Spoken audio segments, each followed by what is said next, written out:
Like all forms of fried rice, Kimchi Bokkeumbap is straight up home cooking. It's cozy, unfussy, and rooted in the spirit of using up what you've got on hand, which in this case is leftover rice and kimchi.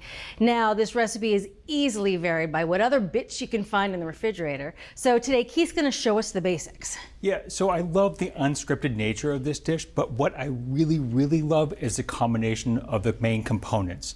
You have this chewy rice punctuated with little bits of salty, hot and sour cabbage. It's actually the perfect marriage of ingredients. So we're gonna start with the kimchi here. I wanna strain off the cabbage kimchi from the juice. That juice gets soaked into the rice later on, and it flavors it through and through. So we need to add them at 2 points.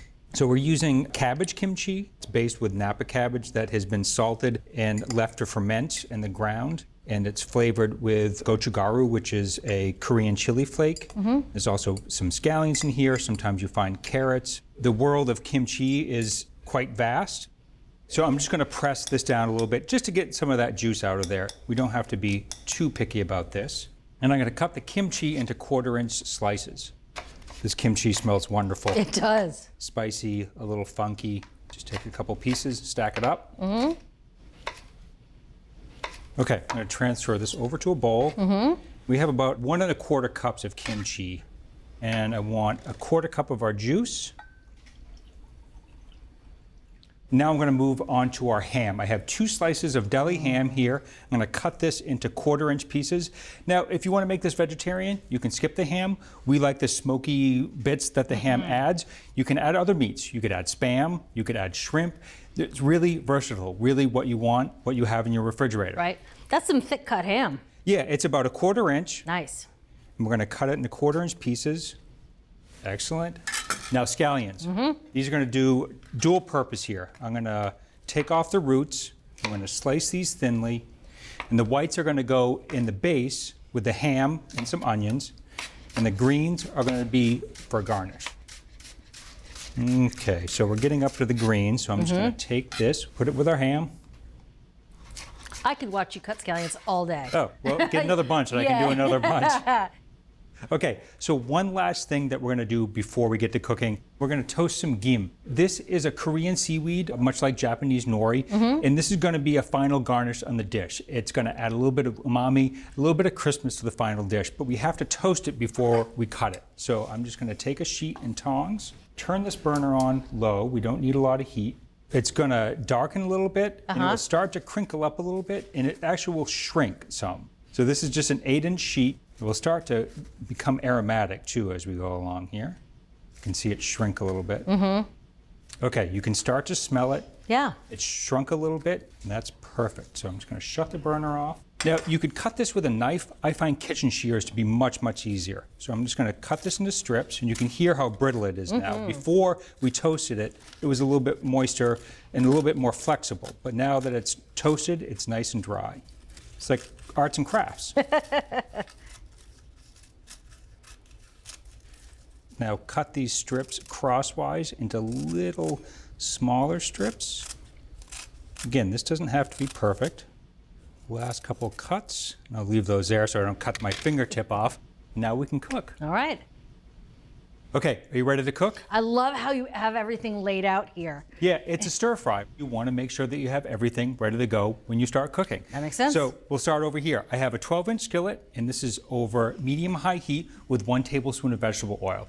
And we're going to get that up to shimmering, and then we're going to add our aromatics to that. So I have our scallion whites and our ham that we cut earlier. I'm also going to add 1 large onion that's been chopped. That is a large onion. Yeah, it's about 1.5 cups of onion. So I'm just going to stir this around, make sure everything is well coated with oil. So we're just going to let this go for about 6 minutes. And what we're looking for is that onion to soften, and the ham's going to start to brown around the edges. It's been 6 minutes. You can see that our onion is softened. We get a little bit of color on that ham. That means that we are ready to move to the next stage. So we're going to add our kimchi, 1 1/4 cups of kimchi, our kimchi juice. We're also going to add a little bit of water. Traditionally, when this is made, it's made with fairly old kimchi that's softened over time. Since our kimchi is a little young, I want to soften it a little bit more before we add the rice. I'm going to add 4 teaspoons of gochujang, 4 teaspoons of soy sauce, and a 1/2 teaspoon of black pepper. The kimchi is going to add a lot of flavor, but the gochujang and the soy sauce, they'll add a little background hint of savoriness that's going to be really nice here. So we are just going to let this cook in here over medium-high heat until that kimchi becomes translucent and softens a little bit. It'll take about 4 to 6 minutes, so we'll come back after that. Okay. The kimchi is nicely softened.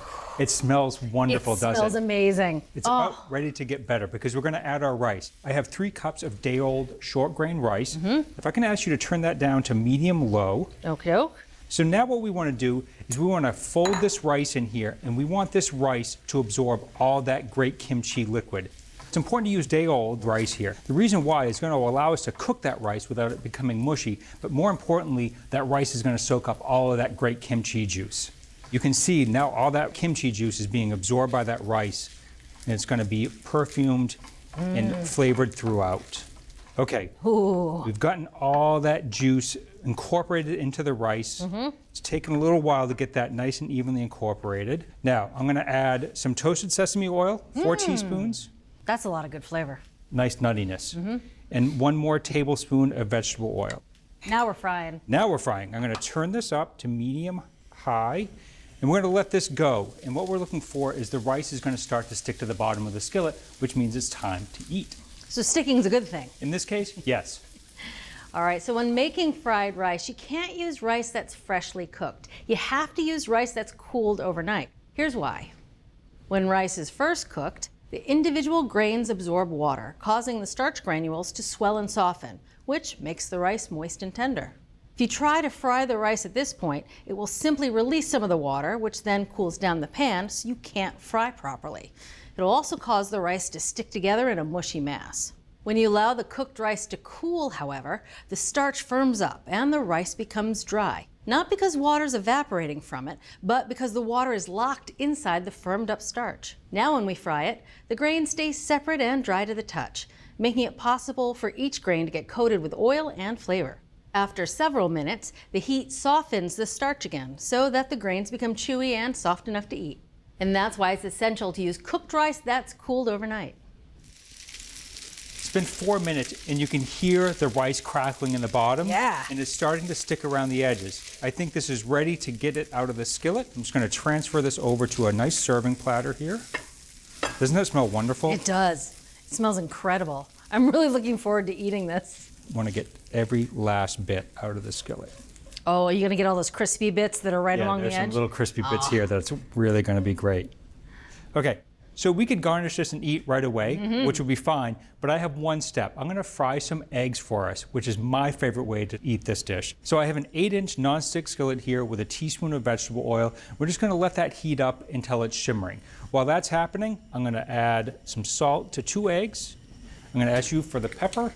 Now we want to crack them in a bowl before we put them in the skillet. You don't want to futz around cracking eggs into the skillet and breaking the yolks and stuff like that. So if you crack your eggs into the bowl, even before they hit the skillet, you don't have to worry about that timing. Okay, our oil is shimmering and now it's time to cook our eggs. I'm going to add a teaspoon of butter, just helps with color. Yep.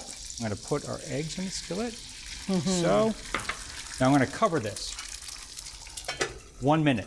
What the lid's going to do is going to trap the heat in there and cook the top of the egg so we don't have to flip it over and break those yolks. Yeah, it's a great method for frying eggs. While that's happening, I'll portion out our rice. I can't wait to eat this. It smells really fantastic. Oh, that's so nice and steamy. Okay. I think it's been 1 minute. It's time to slide this off the heat. And it's going to go about 15 seconds because we want a soft cooked yolk here, right? Yes. Okay, so wait, 15 seconds. Not long. Okay, it's been 15 seconds and those yolks are perfectly cooked. Slide one onto yours. Oh, nicely done, sir. And we'll put our toasted gim there and our scallion greens. Yes, please. And then I have a tablespoon of toasted sesame seeds that we'll also add to the top here. This is beautiful. Isn't it beautiful? Yes. All right. Oh, first, right for the yolk. Yes. Oh, hello.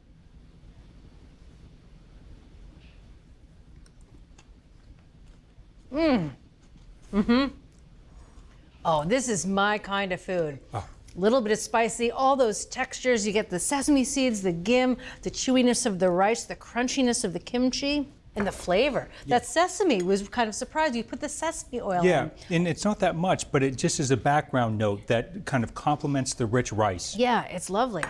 This is just so satisfying. And the texture of that rice, that chewy short grain rice, with that little bit of crispness from the kimchi, it's a perfect pairing. Goodness, I could eat this all day, Keith. It really is a fantastic dish, isn't it? Yeah, thank you. You're welcome. If you want to make this classic Korean dish, use both kimchi and the kimchi liquid. Cook the aromatics before adding the cold rice to the pan and top with a fried egg. From America's Test Kitchen, a great method for making Kimchi Bokkeumbap. You can get this recipe and all the recipes and product reviews from this season, along with select episodes at our website, americastestkitchen.com/TV.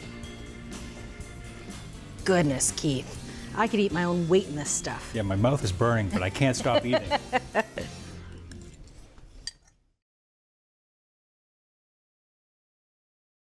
Thanks for watching America's Test Kitchen. What'd you think? Well, leave a comment and let us know which recipes you're excited to make, or you can just say hello. You can find links to today's recipes and reviews in the video description. And don't forget to subscribe to our channel. See you later. I'll see you later.